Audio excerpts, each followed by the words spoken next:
Bienvenue dans ce bâtiment. Vous êtes ici à l'invitation de la Fondation Maison des Sciences de l'Homme, dont la vocation est d'aider les sciences sociales. Et donc je trouve que c'est très bien que la reconnaissance de quelqu'un qui a quelque chose à voir avec les sciences sociales se fasse dans cette maison.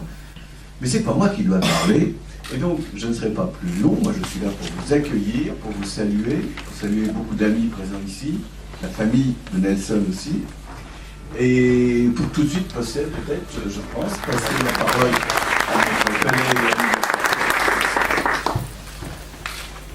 Monsieur Nelson, c'est pour moi, évidemment, une grande joie et un grand honneur aussi de participer à cette émouvante, devant ce parterre de personnalités, cette émouvante cérémonie de remise de la médaille des arts et des lettres, qui récompense, comme son nom l'indique, ceux qui ont beaucoup travaillé dans le domaine des arts et des lettres et qui se sont aussi distingués dans le domaine artistique, donc littéraire, mais qui ont apporté aussi au rayonnement de la langue française un appui tout à fait. Et pour avoir ces qualités, parce que ce sont des qualités proprement épiques, je crois, qui font de toi une sorte de héros, il faut ajouter à tout cela une bonne dose de ce que Edgar Morin, dans ses livres, notamment le 5e tome de la méthode, l'humanité, ou bien dans l'éthique, appelle la poésie.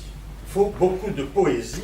Un journaliste latino-américain te présentait ainsi, il disait de toi, c'est un penseur qui a les qualités de diplomate, mais, et il faisait un chiasme, mais il disait, mais c'est aussi un diplomate qui a des qualités de penseur. Eh bien, je crois que c'est là un chiasme qui te caractérise. Pour illustrer l'amitié qui nous unit, mais qui, je crois, se nourrit des mêmes éléments que ceux qui nourrissent votre amitié pour Nelson, plus particulier.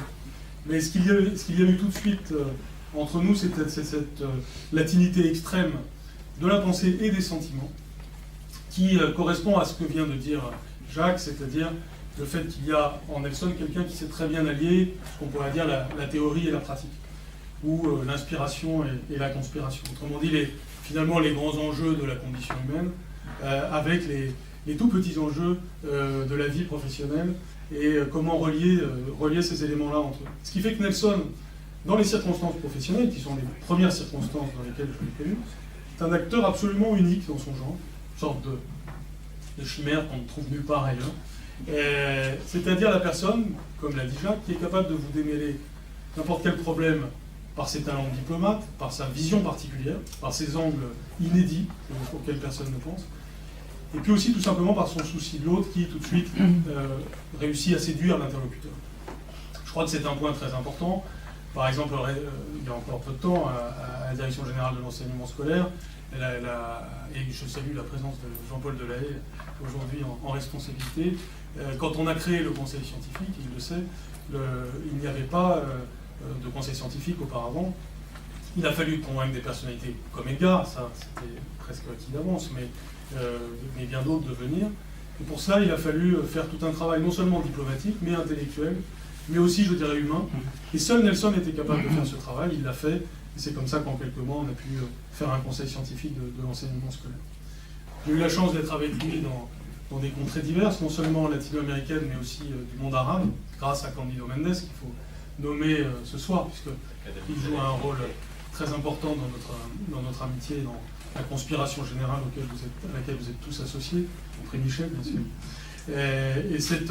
Et Cándido Méndez, donc, en fondant l'Académie de latinité, a cherché à être dans ces éléments de dialogue qui nous tiennent tant à cœur, c'est-à-dire à unir notamment l'Orient et l'Occident sur une base non seulement de discussions intellectuelles, mais aussi de contacts humains. Dans le monde d'aujourd'hui, on a besoin de ça, et on a besoin de ça et à une échelle générale et à l'échelle de l'amitié particulière qui unit chacun d'entre nous à toi, cher Nelson. Donc je voulais témoigner de ça tout simplement ce soir devant vous tous. Merci.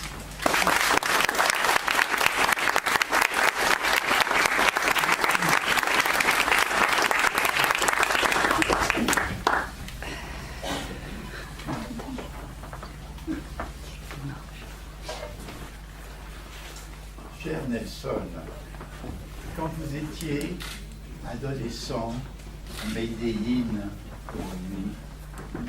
Votre père, ici présent, vous récitez avec émotion ces vers sublimes de la nuit d'octobre.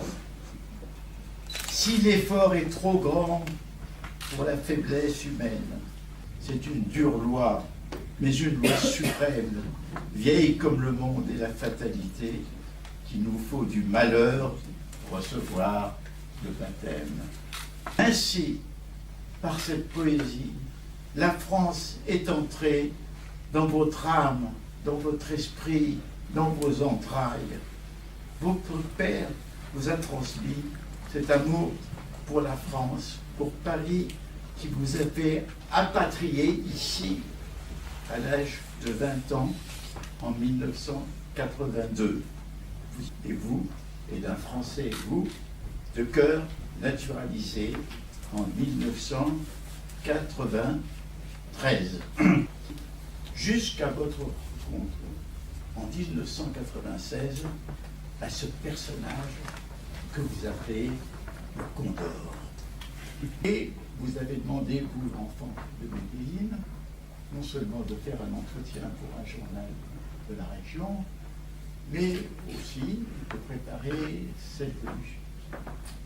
Vous n'avez pas seulement préparé la venue du dit personnage, vous l'avez accompagné et vous êtes devenu rapidement un compagnon d'une intimité étonnante et parfois détonnante.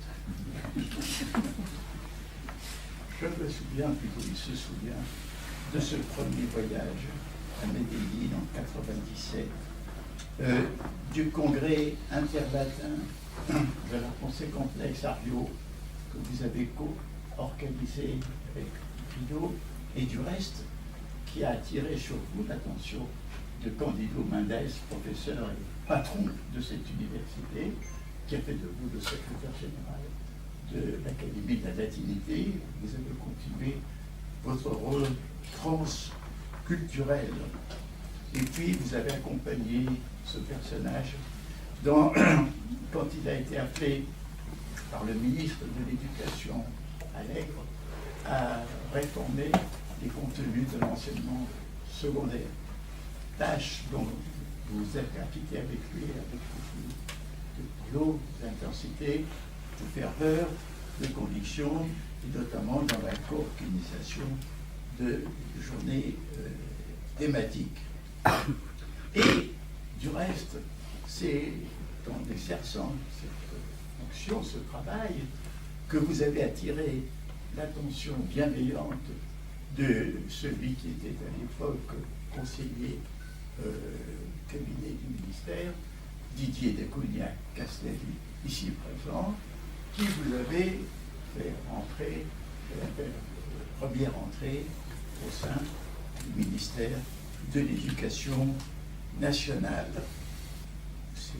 Vous vous épanouissez véritablement.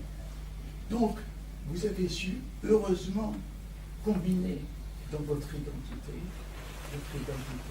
colombienne latina, et votre identité française. Je dirais que vous êtes à 100% français, tout en étant à 100% colombien et sud-américain. Il est bon pour la postérité que le Nelson de Vallejo Gomez compense le Nelson de Trafalgar et en étant devenu un éminent et permanent promoteur de la culture française, en même temps qu'un bel écrivain français. Et je vais citer quelques lignes de votre texte, retour dédié à France, très beau texte, dédié en France, page 136. Cherchons la page. Voilà. Alors, chère France, j'aimerais vous dire un dernier mot, c'est la fin de presque la fin de son texte. Permettez-moi de vous dire, même si votre vous, chargé de 1000 nuances proches et lointaines, fines et âpres, permet aux Français d'être encore comme le dernier recours d'une politesse diplomatique entre les nations. Oui, j'aimerais vous dire tu, maintenant que je vous connais depuis bientôt 30 ans, aussi à cause de la jolie comptine de Prévert. Vous savez, la plupart de ces poèmes sont comme des couplets pour l'enfance française que je n'ai pas lus. Je dis tu à tous ceux que j'aime, même si je ne les connais pas. À tous ceux qui s'aiment, même si je ne connais pas. Bref, j'ai appris à t'aimer, chère France, à dire et redire toujours « je t'aime » dans ta langue, même quand celle que j'aime ne me plaît plus. Telle est mon anamnèse à moi, tel est mon répond en langue sacrée et profane, telle est ma part de francité. Cher Nelson, je pense que j'ai pu illustrer votre qualité et j'ai à vous transmettre un message de ce personnage que vous appelez le Candor. Il me dit qu'il est fier de vous. Et ainsi, en vous remettant des insignes de chevalier des arts et des lettres, laissez-moi dire, en son nom et au mien, ainsi qu'au nom, je pense, de tous les présents, de dire mes félicitations chaleureuses et affectueuses.